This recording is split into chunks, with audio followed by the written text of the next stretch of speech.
Really nice. Let me see.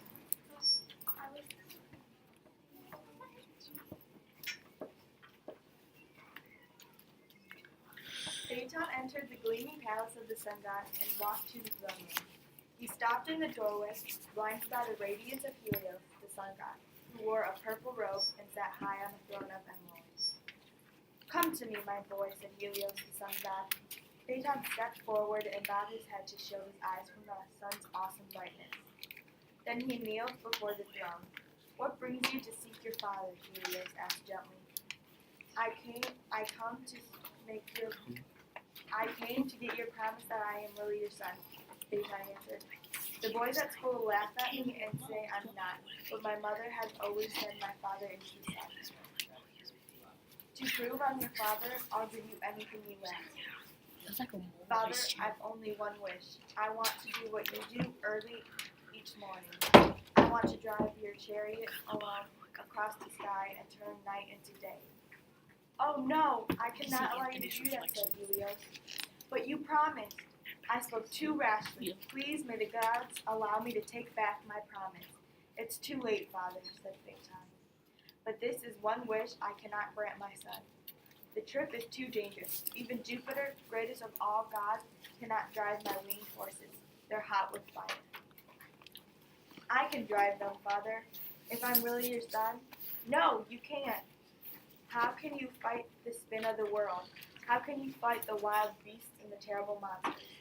But Phaeton only smiled at Helios. "I know I can do what you do, Father," he said. The sun god rubbed a magic salve on Phaeton's face to shield him from the heat. He set his crown of flashing sunbeams on his boy's head. Then he looked at his son and said, "At least listen to my advice," he said. "Keep to the middle path. Do not veer off to the side. Neither get too high nor too low, for the sky and earth need equal heat. If you're too high, you'll burn the sky, and if you're too low, you'll burn the earth." "All right, Father," cried Phaeton as he held the reins proudly, and the horses neighed and pawed the ground. "Follow the wheel tracks of my daily path," cried Helios. "Spare the whip and hold the reins tightly." "I will, Father, I will." Before the sun god could say more, Phaeton snapped the reins. "It's time, Father," he said. "Day's calling, night is gone." Suddenly the four horses leapt forward into the boundless sky.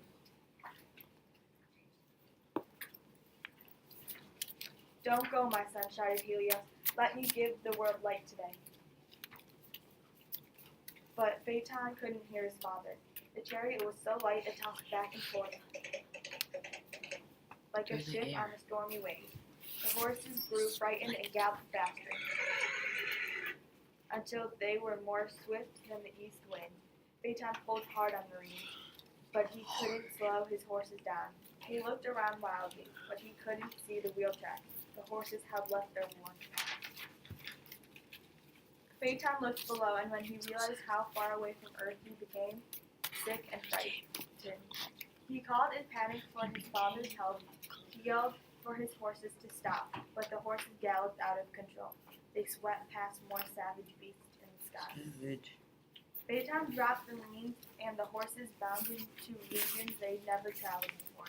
They crashed into stars. All of heaven cried out in terror as the chariot went off course. The moon, the sky, and the earth all caught fire.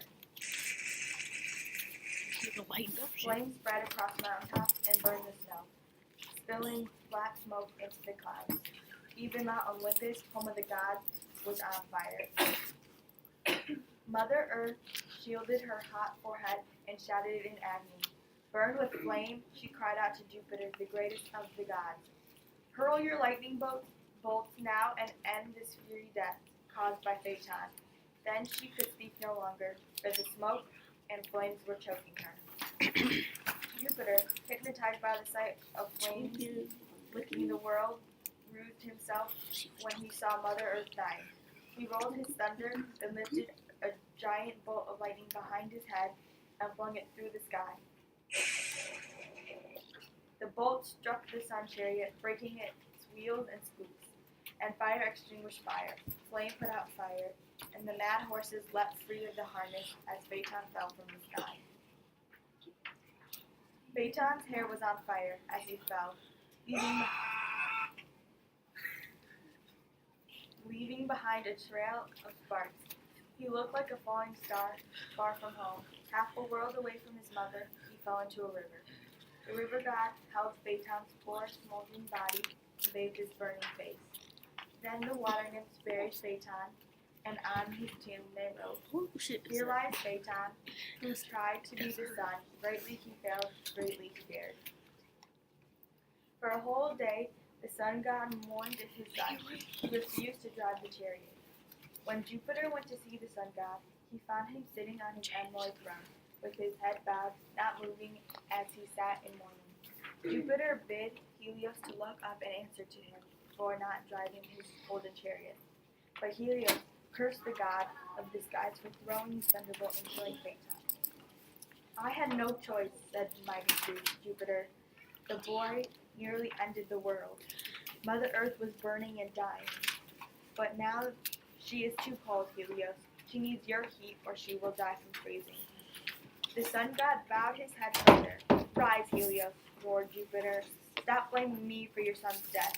You have work to do. The world is waiting for you." The sun god heaved a great sigh, then slowly rose from his throne. Trembling with sorrow, he strode out of the palace. The sun god stepped into the gleaming golden chariot. He put on his crown of flashing sunbeams, the same crown Phaeton had worn. And as the weeping sun god grabbed the rings tightly and snapped them, they bolted onto the boundless blue sunlight sky.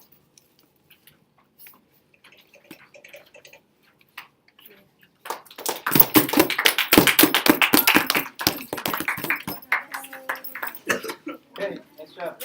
Let's see, the next group is Dio's group, and then in the hall you can get ready. Not my group. Rodrigo's group. We can all drink water. Isaac,